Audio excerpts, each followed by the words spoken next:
Assalamualaikum warahmatullahi wabarakatuh. Halo semuanya, perkenalkan nama saya Ica Friskia dari program studi Teknik Pengendalian Pencemaran Lingkungan kelas 2B Politeknik Negeri Cilacap. Di sini saya selaku anggota dari kelompok 4 akan menyampaikan tentang materi 4, yaitu biodegradasi senyawa berwarna dan berklorinasi. Di sini saya akan menyampaikan 2 poin, yaitu yang pertama, pengertian senyawa atau zat pewarna, kemudian yang kedua, jenis dan tipe zat pewarna. Baik, langsung saja ke materi. Seperti yang kita ketahui bahwa Indonesia sekarang ini memiliki banyak sekali industri-industri besar yang menunjang keberlangsungan hidup manusia, seperti industri makanan, industri tekstil, kemudian cat, farmasi, dan lain sebagainya. Masih banyak sekali industri-industri besar yang ada di Indonesia, yang dimana industri-industri tersebut menggunakan senyawa atau zat berwarna. Senyawa atau zat berwarna yang digunakan di industri-industri itu mencapai 10.000 jenis. Bisa dibayangkan banyak sekali tipe atau jenis zat berwarna atau senyawa berwarna.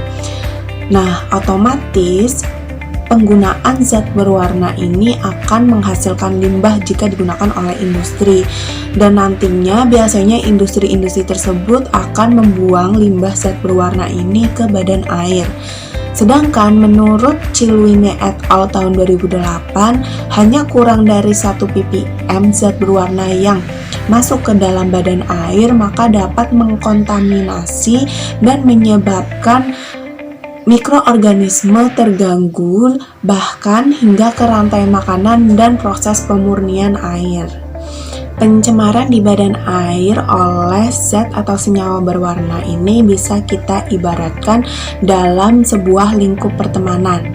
Misalnya, lingkup pertemanan ini merupakan badan airnya, kemudian datang teman baru yang ingin bergabung dalam lingkungan pertemanan ini. Nah, ternyata teman baru ini merupakan teman yang toksik.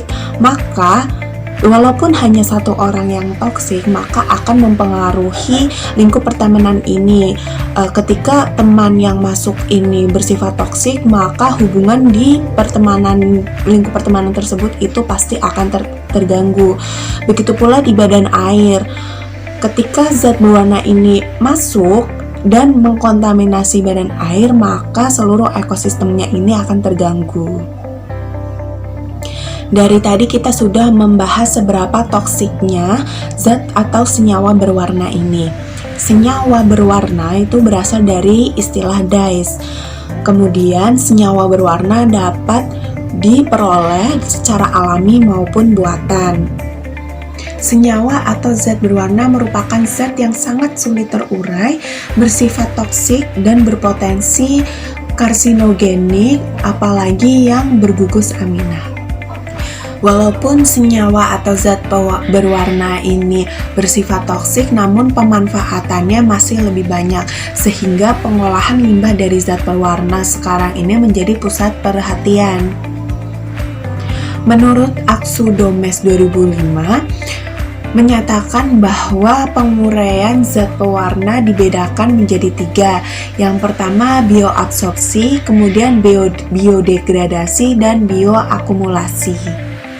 Yang pertama yaitu bioabsorpsi. Bioabsorpsi merupakan pengikatan antara zat terlarut menjadi bagian dari biomasa tanpa keterlibatan proses metabolik. Yang kedua yaitu biodegradasi. Biodegradasi merupakan proses penguraian zat berwarna menjadi beberapa produk metabolik dengan reaksi enzimatik. Kemudian yang ketiga yaitu bioakumulasi, yaitu pengakumulasian melalui proses metabolik untuk pertumbuhan sel. Di antara ketiga mekanisme pengolahan limbah, yang paling feasible, murah, sederhana, serta diterima oleh masyarakat yaitu microbial decolorization atau biodegradasi. Biodegradasi ini memanfaatkan mikroba yang telah dikembangkan untuk pengolahan limbah yang terdiri dari bakteri maupun jamur. Reaksi penguraian yang terjadi melalui proses reaksi enzimatik di mana reaksi tersebut mengkatalisasi hingga terjadi proses reduksi oksidasi. Setiap mikroba potensial memiliki kemampuan penguraian yang berbeda-beda tergantung pada tipe enzim yang diproduksi oleh mikroba. Setelah mengetahui pengertian dari zat pewarna, selanjutnya yang perlu kita ketahui yaitu jenis dan tipe zat berwarna. Nah, di pasaran, tipe dan jenis zat berwarna ini yang beredar kurang lebih 10⁻5 atau 100.000 jenis dan bentuk zat berwarna. Nah, zat berwarna ini diklasifikasikan menjadi dua, yaitu berdasarkan struktur kimianya dan berdasarkan penggunaannya.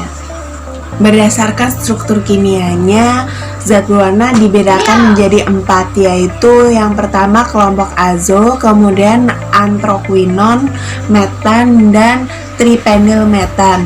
Nah, di antara keempat kelompok zat berwarna ini yang paling banyak digunakan dan diproduksi di dunia, hampir 50%-nya yang diproduksi yaitu kelompok azo.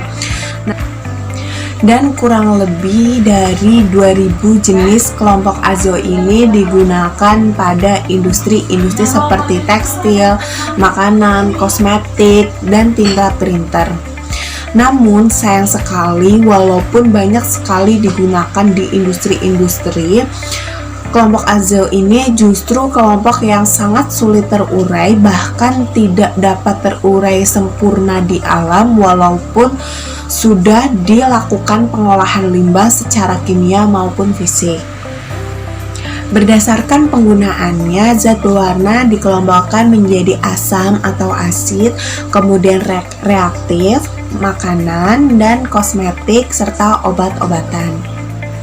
Dalam senyawa berwarna, bagian terpenting yaitu kromofor. Kromofor merupakan bagian yang terlokalisasi dengan ikatan ganda terkonjugasi dan mengandung heteroatom dengan ikatan elektron non-ikatan, di mana bagian ini merupakan bagian yang paling sensitif terhadap rangsangan cahaya dan berfungsi sebagai antena untuk menangkap gelombang elektromagnetik pada panjang gelombang tertentu. Sekian penjelasan video dari saya. Apabila ada kesalahan, saya mohon maaf.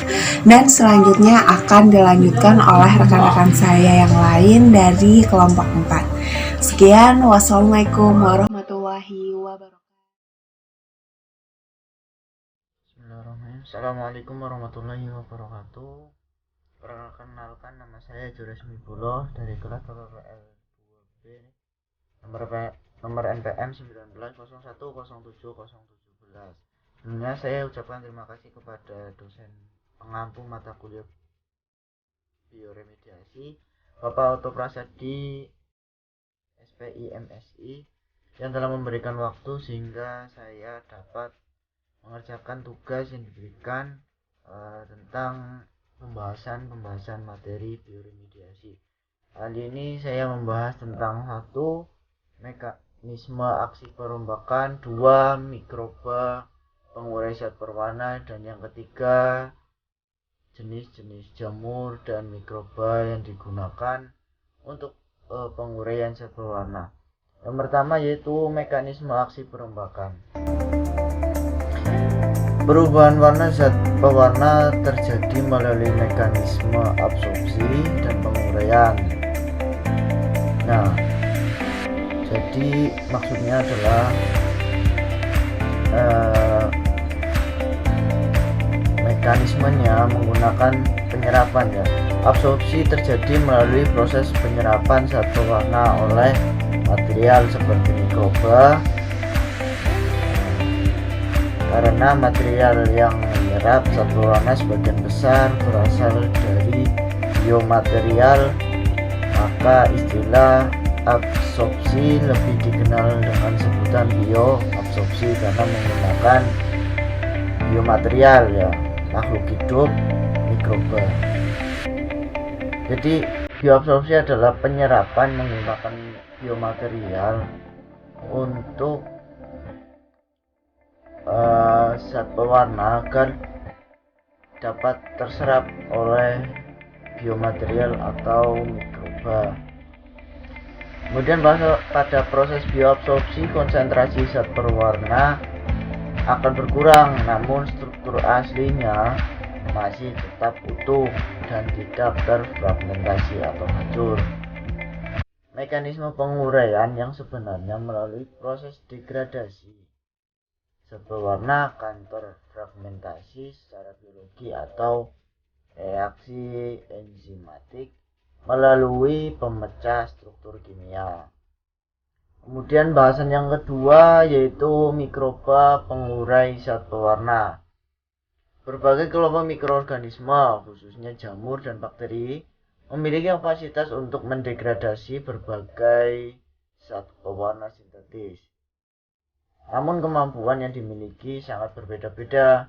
Perbedaan itu ditentukan oleh daya adaptasi dan aktivitasnya. Itu pernyataan menurut Chen et al. Tahun 2003. Pada beberapa kasus penguraian zat pewarna sintetis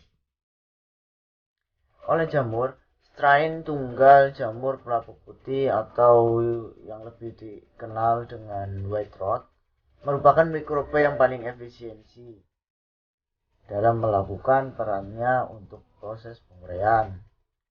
Jamur tersebut memproduksi enzim yang efisien dalam mengkatalisasi proses pelapukan kayu pada kondisi aerobik, memproduksi enzim oksidoreduktase atau oksidase atau reduktase yang mengurai lignin dan beberapa senyawa aromatik lainnya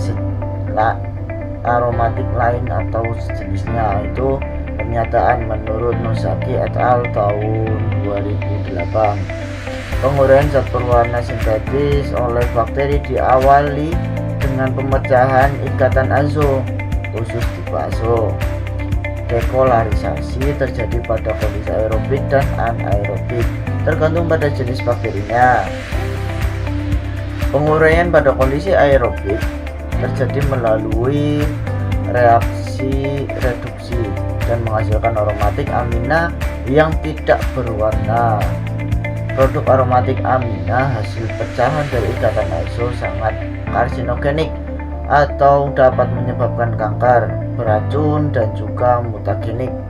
Itu pernyataan menurut Daukar et al. Tahun 2009. Karena sifatnya ini, maka produk turunan yang terbentuk harus lebih lanjut diurai. Dengan berpegang pada konsep aerobik dan aerobik, zat pewarna harus melalui dua fase penguraian, yaitu satu, fase reduksi menghasilkan aromatik amina. Kedua, fase oksidasi dari produk turunan yang menghasilkan dari fase ke-1 menurut Vilverde tahun 2005. Kemudian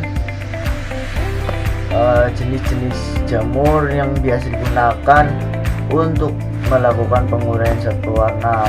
Yang pertama adalah Phanerochaete, Chrysosporium, Trametes bisuta, Rhizopus ersipus, Trametes versicolor,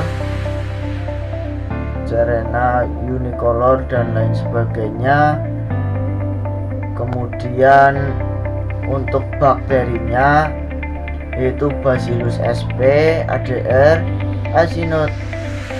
Acinetobacter calconeticus, Proteus microbilis LAG, Pseudomonas aerogonosa BCH, dan lain-lain. Mungkin hanya itu yang dapat saya sampaikan, kurang lebihnya mohon maaf. Untuk materi selanjutnya saya serahkan kepada teman saya. Terima kasih atas perhatiannya. Sekian, assalamualaikum warahmatullahi wabarakatuh. Saya akan melanjutkan subbab berikutnya, yaitu prospek perkembangan teknologi. Tanaman dan mikroba memiliki peran yang berkebalikan. Tanaman dapat mengubah kimia anorganik menjadi bentuk kimia organik melalui fotosintesis. Sedangkan sebaliknya, mikroba dapat mengkonversi kembali kimia organik seperti hewan, renik, jasad, dan tanaman mati menjadi bentuk kimia anorganik. Pada masa sekarang ini dapat dilihat bahwa terdapat banyak penggunaan produk-produk sintesis dan zat-zat kimia, entah itu dari industri maupun rumah tangga, yang biasanya mencemari perairan. Hal itu tentu saja dapat menyebabkan perusakan pada lingkungan dan mengurangi kualitas lingkungan. Oleh karena itu, perlu adanya penguraian zat pewarna. Proses penguraian zat pewarna dipengaruhi oleh banyak faktor seperti diantaranya pH, suhu, konsentrasi, kandungan nitrogen di dalam media kultur, kehadiran garam, agitasi, aerasi, dan tipe zat pewarna.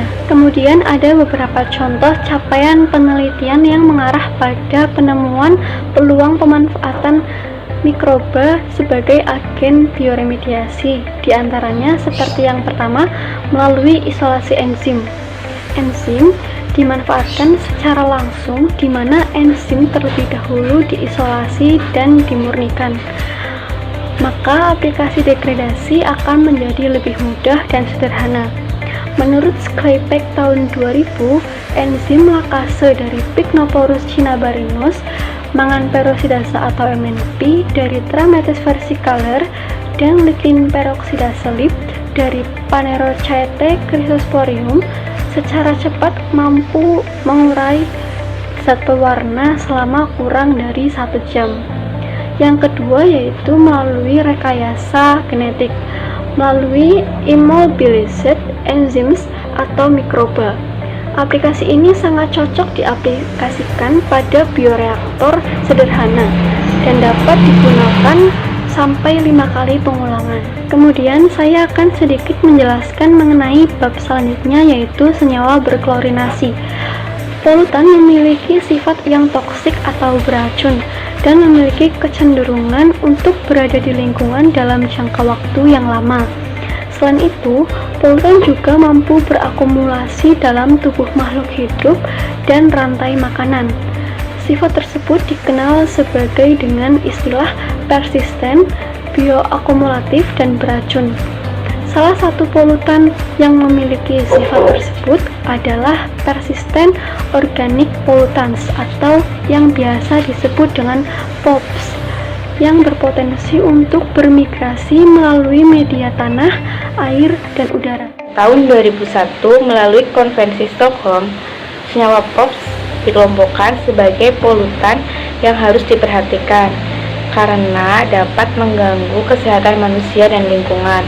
Berbagai penyakit yang ditimbulkan dari paparan senyawa POPs yaitu penyakit jantung, penyakit kanker, kemudian ada penyakit saraf, dan gangguan sistem dari reproduksi.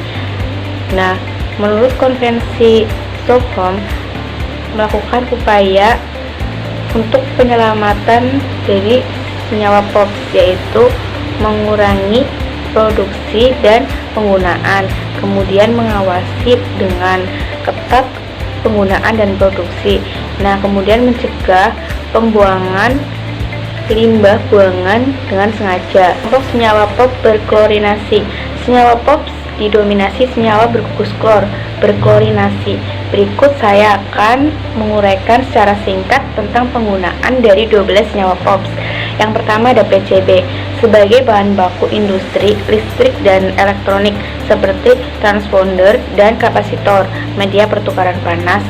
Kemudian senyawa ini ditemukan kurang lebih 209 isomer PCB. Selanjutnya yang kedua ada senyawa PCDD, senyawa yang kehadirannya tidak diharapkan. Biasanya dikarenakan dari hasil pembakaran yang tidak sempurna, seperti pembakaran sampah kota dan limbah medis, emisi dari proses pemutihan, klorinasi, pulp dan kertas. Ditemukan kurang lebih 75 isomer PCDD. Selanjutnya yang ketiga ada PCDF, dikenal juga dengan istilah furan. Senyawa ini hampir mirip dengan senyawa PCDD, ditemukan sekitar 135 isomer PCDF. Kemudian yang keempat ada senyawa DDT. Selama Perang Dunia Kedua, untuk melindungi tentara dari penyakit yang disebabkan akibat serangga seperti malaria tahun 1960 sampai 1970-an, bahan ini digunakan untuk pola pertanian secara intensif dan mengakibatkan populasi menurun. Nah, yang kelima ada senyawa aldrin, senyawa yang digunakan sebagai penyusun pestisida untuk mengontrol rayap, serangga, dan cacing. Yang keenam ada dieldrin, senyawa penyusun pestisida pencegah penyebaran rayap dan sangat beracun, terutama pada burung dan ikan. Kemudian senyawa ketujuh yaitu ada endrin, senyawa penyusun insektisida untuk mengendalikan serangga dan binatang lainnya. Kemudian yang kedelapan ada klorden, senyawa penyusun insektisida yang paling banyak dipakai untuk mengendalikan rayap agar lebih cepat terurai. Kemudian yang kesembilan heptaklor untuk mengendalikan populasi semut, api, dan rayap, kemudian serangga lainnya. Selanjutnya yang ke-10 ada mirex. Mirex digunakan untuk mengendalikan populasi semut, rayap, dan sebagai komponen yang tahan bakar pada karet, plastik, dan lainnya. Mirex sangat stabil di lingkungan. Nah, yang ke-11 ada toxapen. Toxapen digunakan di Amerika Serikat pada tahun 1970 untuk melindungi produk pertanian, bertahan di lingkungan hingga 12 tahun, menyebabkan kualitas perairan terganggu. Nah, yang terakhir ada hexaklorobenzena. Pertama kali dikenal pada tahun 1940-an, digunakan untuk melindungi biji-bijian dan membunuh jamur yang merusak tanaman. Selanjutnya untuk mekanisme aksi perombakan. Untuk mekanisme aksi perombakan sendiri menggunakan metode penguraian secara fisik, kimia, dan biologis. Untuk penguraian secara biologis ditentukan oleh enzim yang diproduksi dan mereka berperan aktif dalam proses penguraian. Secara umum, enzim yang diproduksi berperan dalam suatu reaksi atau perombakan yang sangat kompleks, meliputi hidrolasi pada posisi tertentu tanpa mengganti senyawa klor. Nah, hidrolasi dengan mengganti gugus fungsi lain dengan pemindahan gugus klor. Kemudian hidrolasi dengan mengganti gugus fungsi klor serta melakukan pemecahan dan membuka cincin dioksin. Bismillahirrahmanirrahim. Assalamualaikum warahmatullahi wabarakatuh. Memperkenalkan, nama saya Gemi Nawastanto dari kelas TPPL 2B, akan menjelaskan bab 4 yaitu biodehidrasi senyawa berwarna dan kolinas. Senyawa berkolinasi mikroba pengurai itu beberapa mikroba menunjukkan bahwa kemampuan untuk mengurai senyawa berkolinasi sebanyak 38 stainos dari 11 genera jamur non-lichnolotik memiliki kemampuan untuk mengurai PCDF menjadi satu atau lebih isomer monohidrosila PCDF melalui aksi dari enzim monooksigenase. Tabel jamur dan bakteri pengurai senyawa berkolinasi. Mikroba yang pertama yaitu Plebia brevispora, polutannya DDT, tipenya kultur cair dehidrasi 30% sampai 74%. Yang kedua yaitu Klebsiella tremolosa, polutannya heptaklor, tipenya kultur cair dehidrasi 71%. Yang ketiga yaitu Klebsiella acanthocytis, polutannya heptaklor, tipenya kultur cair dehidrasi 90%. Bakteri yang pertama yaitu Pseudomonas leishmaniarum strain CA10, polutannya 2,3 DDD, tipenya kultur Mycoba pada media tanah, dehidrasinya 59 sampai 99%. Yang kedua yaitu Spinomonas vitici LWI, polutannya sebanyak 237 sampai TCDD, dehidrasinya 23%. Yang ketiga yaitu Rhodochuchus opacus SA0101, polutannya 27 sampai CDD, tipenya strip, dehidrasinya 16%. Dan yang terakhir yaitu prospek perkembangan teknologi, uraian yang mempertegas tentang peran Mycoba dalam pengurai senyawa bakulinase dapat dikatakan masih sedikit dibandingkan dengan polutan lainnya. Hal ini dikarenakan sebagian besar senyawa bakulinase sangat persisten meskipun dalam konsentrasi yang kecil atau kurang dari 1 ppm. Penelitian dengan menggunakan substrat berkonsentrasi kecil memerlukan alat analisa yang lebih modern, tidak hanya untuk mengidentifikasi substrat induk tetapi juga senyawa turunnya yang konsentrasinya jauh akan lebih kecil dan lebih berbahaya. Sekian, terima kasih. Kurang lebihnya mohon maaf. Wassalamualaikum warahmatullahi wabarakatuh.